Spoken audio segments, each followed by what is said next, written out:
Kylian Mbappé lahir dan besar di Bondy, sebuah daerah di timur laut pinggiran ibu kota Paris, Perancis. Kota ini berpenduduk sekitar 53.000 jiwa dan dikenal sebagai kawasan miskin dan banyak pengangguran. Seiring berjalannya waktu, Bondy menjadi kawasan yang penduduknya mayoritas imigran dari Afrika Tengah dan Utara. Ayah Mbappé berasal dari Kamerun dan ibunya berasal dari Aljazair. Orang tuanya boleh saja berbeda tempat asal dan kultur, namun ada satu hal identik yang diwariskan dalam darah Mbappé Junior, yakni kecintaan terhadap olahraga. Sang ayah adalah seorang pelatih sepak bola, sementara ibunya pernah menjadi atlet bola tangan semasa mudanya. Kegemaran Mbappé terhadap sepak bola sendiri sudah terlihat sejak ia masih balita. Dalam buku The Second Prince of Monaco, masih jelas diingatan Wilfred Mbappé tentang kegilaan anak sulungnya itu terhadap si kulit bundar. Kylian kecil bahkan disebutnya bisa menonton 5 pertandingan sepak bola berturut-turut tanpa merasa bosan. Sudah merupakan hal yang lumrah jika pemain besar tumbuh dari lingkungan yang tidak ramah untuk tumbuh kembang seorang anak. Mbappé pun mengalami hal serupa. Di daerah pinggir kota Paris, tempatnya menghabiskan tahun-tahun pertamanya dalam hidupnya, memang dikenal sebagai zona rawan tindak kriminalitas dan perkelahian antar geng. Sepak bola pun menjadi pelarian yang tepat, sebuah pilihan masuk akal yang bisa disodorkan oleh orang tua Mbappé. Klub yang dilatih ayahnya, AS Bondy, menjadi tempat pertama mengasah bakatnya sebagai winger kiri. Setiap jam sekolah usai, Kylian langsung menuju tempat latihan. Hal itu sengaja dilakukan demi menjauhkannya dari pengaruh buruk lingkungan. Dari hari ke hari, kemampuan Mbappé meningkat pesat, namun tidak diiringi dengan kualitas latihan yang diterima. Alhasil, ayah Mbappé mengirim sang anak ke Akademi Sepak Bola Nasional Prancis. Di pedesaan nan asri itu, Kylian mulai menjadi pusat perhatian berkat gocekan bola yang terhitung luar biasa untuk seorang anak berumur 10 tahun. Hal tersebut membuat klub-klub asal Prancis dan Spanyol silih berganti datang membujuknya untuk pindah bersama mereka. Di usia 11 tahun, ia bahkan sempat menjajal trial di Inggris bersama dengan Chelsea. Namun, pada akhirnya pilihannya justru jatuh ke AS Monaco.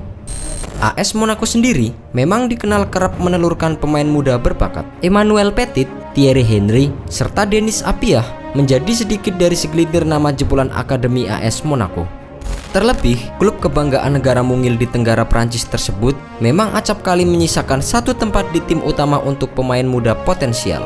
Leonardo Jardim, sang manajer, melihat Kylian Mbappé sebagai aset berharga Monaco. Alhasil, juru taktik asal Portugal tersebut memberinya kesempatan debut di tim senior di akhir 2015 pada usia 16 tahun. Kylian pun berhasil mematahkan rekor Henry yang sudah bertahan selama 21 tahun lamanya. Seiring berjalannya waktu, Kylian mulai dianggap sebagai titisan Henry. Hal tersebut cukup beralasan mengingat satu persatu pencapaian mantan striker Arsenal itu berhasil ia lampaui.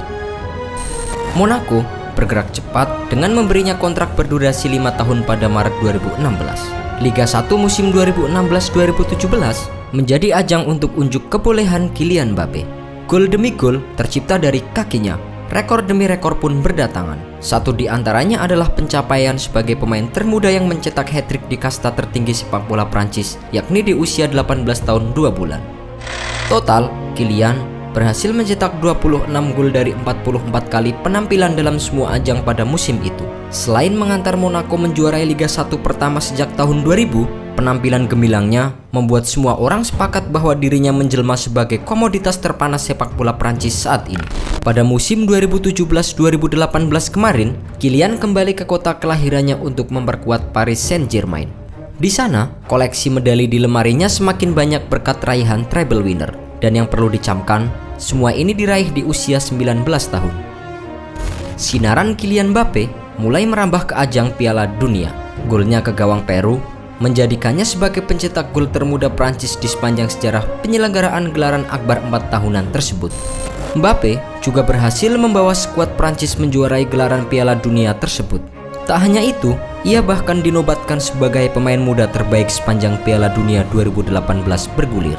Harus diakui bahwa ia memang melesat bagaikan roket. Kesuksesannya diraih dalam tempo yang amat singkat, yaitu hanya 3 tahun. Namun, perjalanan sosok yang mengidolai Cristiano Ronaldo itu masih sangat panjang. Rekor demi rekor yang disebutkan tadi hanyalah awal dari ratusan ribu langkah yang sudah menunggu. Melihat prospeknya, trofi-trofi lain tampaknya hanya menunggu waktu untuk bisa digenggam oleh Kylian Mbappé.